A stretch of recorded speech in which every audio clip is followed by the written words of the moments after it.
Hello guys, এখন আমি makeup করেছি। হেয়ার স্টাইলটা একটু উল্টা পাল্টা হয়ে গেছে, বাট আমার মা এটা হেয়ার স্টাইল করতে পারে, আমি তো এটা করতে পারি।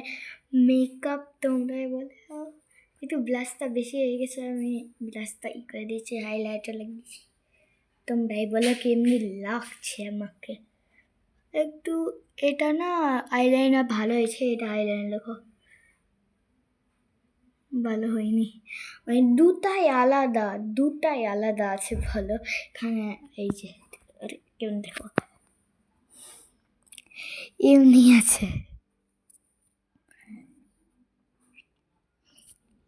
কালি কালি ওকে।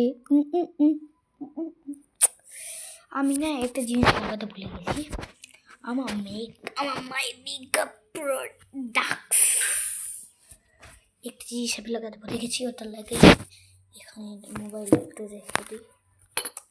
এটা আমি না এটা পড়তে বানিয়েছি স্কুলে, ওটাই এই যে রাখলাম এখানে। আর ঘন্টা ছিল এই যে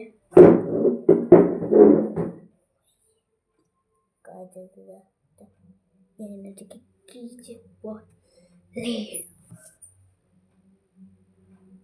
আমি ওখানে লাগিয়ে নিই।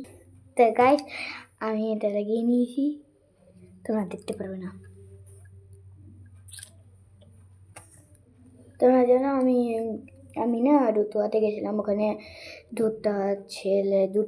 একটা খ্রিস্টান যে সেটা ছিল, ওই ছেলে আছে যে রাধা সেজেছিল, ওটাকে আমি ভালো করে দেখে নিয়ে আমি দূরটাকে দেখেছিলাম। তো যে রাধা সেজেছিল ওই ছেলে না মেয়ে আমি জানি না। তো বাই গাইস।